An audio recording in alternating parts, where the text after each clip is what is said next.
नमस्ते दोस्तों, कैसे हैं आप सभी। आज मैं एक बहुत ही इंटरेस्टिंग टॉपिक आपके सामने लेकर के आई हूँ। एक अच्छी गृहिणी, एक अच्छे नागरिक एवं एक अच्छे देश के समझदार व्यक्ति के तौर पे आपको ये ज्ञान भी ज़रूरी है। आपके चूल्हे चौके ऑफिस मस्ती मजाक इसके अलावा कि क्यों है यूनिफॉर्म सिविल कोड ज़रूरी भारत के लिए। समान नागरिक संहिता ये बहुत ही डिबेटेबल टॉपिक हो गया है आजकल। बहुत ज़्यादा इसके ऊपर बातें छिड़ रही है, बहस छिड़ रहे हैं, लेकिन मैं इसका एक महत्वपूर्ण पहलू है जिसके बारे में आप सभी को जानकारी देने वाली हूँ। तो अंत तक हमारे साथ बने रहिए। इस वीडियो को पूरी तरह से देखिएगा और पूरे अंत तक देखिएगा। तो मैं इसको यूनिफॉर्म सिविल कोड के उस पहलू को छूँगी जिसके अंदर महिला जिसकी कि मैं समर्थन करती हूँ, महिलाओं का समर्थन करती हूँ। धर्म से भी आगे मनुष्यता होती है। मनुष्यता के अंदर बालक, महिलाएं एवं पिछड़े लोग आते हैं। तो मैं स्वयं एक महिला हूँ और दूसरी महिलाओं का दर्द समझती हूँ। यूनिफॉर्म सिविल कोड क्यों ज़रूरी है?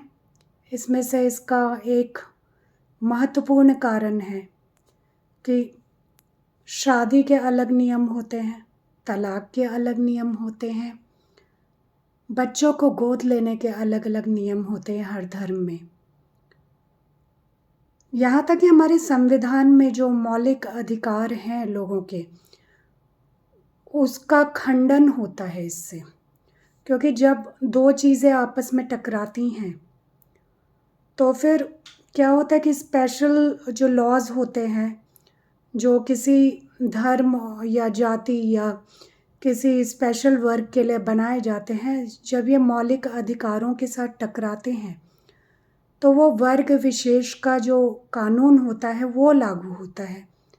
तो इसके अंदर ना ही हमारे मौलिक अधिकारों का हनन होता है, ये इंसानियत के ऊपर एक धब्बा है। अलग अलग कानून होना, ठीक है, क्योंकि हम आज के नए युग के लोग हैं। नए युग में बहुत कुछ बदल गया है। हम आदम के समय के लोग नहीं हैं या पुराण के समय के नहीं हैं या हम प्राचीन युग में नहीं रह रहे।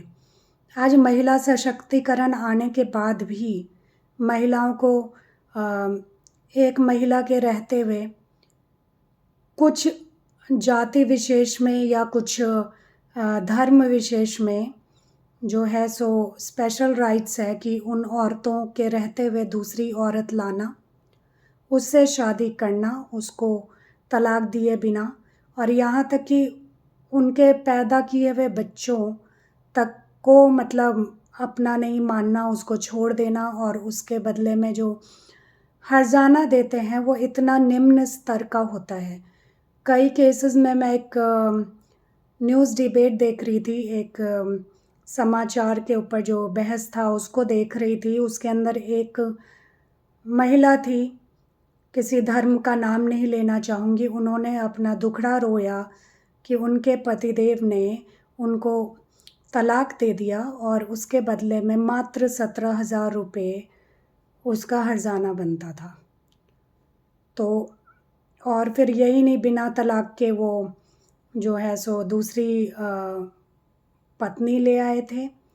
और जब वो अपने मौलिक अधिकार के लिए लड़ने के लिए गई और पुलिस के पास गई, कोर्ट में गई, तो उन लोगों ने ये बोला कि आपके धर्म के स्पेशल कानून हैं तो उसके अंतर्गत वो व्यक्ति 4 शादी कर सकता है। तो ये सब क्या है? फिर कुछ मान्यताएं कुछ धर्मों के द्वारा जिसके अंदर की औरत को कुछ भी नहीं समझा जाता। अगर उसको दोबारा से अपने ही पतिदेव के पास में वापस आना है तलाक के बाद में, तो उसे बहुत तरह की यातनाएं या बहुत तरह के कानून का सामना करना पड़ता है। तो ये क्या आज के युग के लिए सही है? कम से कम मुझे अपने वीडियोस पे औरतों का समर्थन तो ज़रूर चाहिए होगा, और जो सही पुरुष हैं वो ज़रूर मेरा समर्थन करेंगे। तो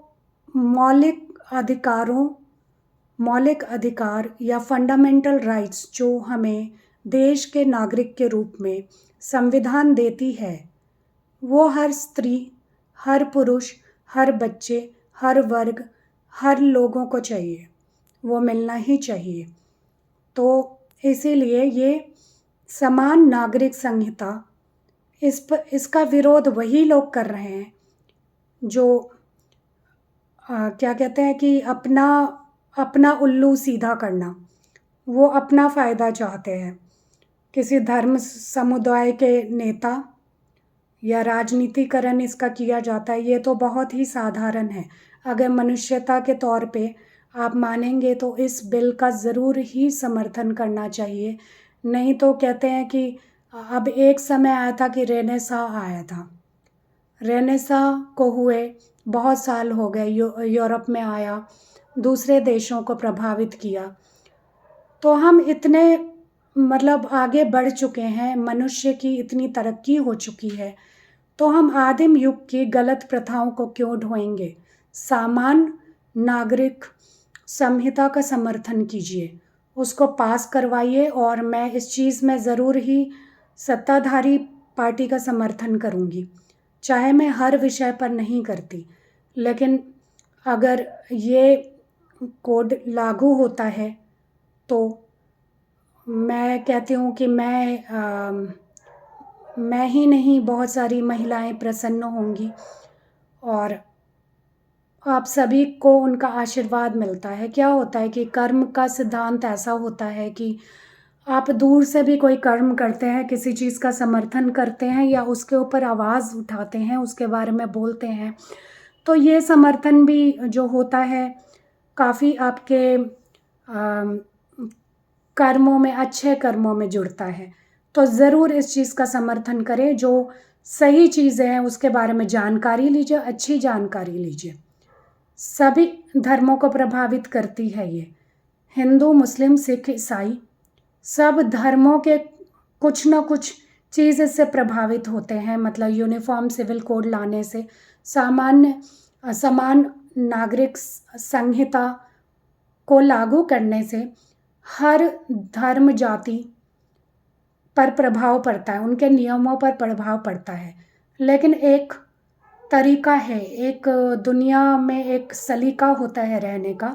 इसी प्रकार से एक देश जो है उसके प्रियम्बल में या उसके जो है सो डायरेक्टिव प्रिंसिपल्स, मतलब कि जो जिसके अनुसार, मतलब कि संविधान को कहा गया था कि आपको मतलब इस तरह से चीज़ें लानी चाहिए जिसमें कि सभी वर्ग समान रहें, किसी के साथ अन्याय ना हो। तो इसीलिए डायरेक्टिव प्रिंसिपल्स का निर्माण किया गया था। ठीक है, मतलब कि जिसके आधार पर किन मूल उद्देश्यों को सामने रख के जो है देश के नेता या देश का जो संसद है नियम बनाए, जिससे कि उनके नागरिकों की भलाई हो सके। तो क्यों ना हम सभी मिलके इस बिल का समर्थन करें, पुरजोर समर्थन करें, बहुत ज़रूरी है। ठीक है, अगर आपका जन्म किसी धरती पर हुआ है तो आपका कर्तव्य है कि सही चीज़ों का साथ दीजिए, और ये मतलब इसका राजनीतिकरण ज़्यादा ना हो, क्योंकि हम सभी के लिए ये सही है। मुझे सभी लोगों का समर्थन चाहिए इस पर, और एक सामान्य नागरिक के तौर पर मैं ये समर्थन मांगती हूँ आप सभी से। बिल्कुल ही उम्मीद है कि आप इस बिल का समर्थन करेंगे और इसके बारे में बातें करेंगे, इसकी चर्चा करेंगे, और इसके अच्छे पहलुओं को ध्यान में रह करके लोगों के सामने लाएंगे।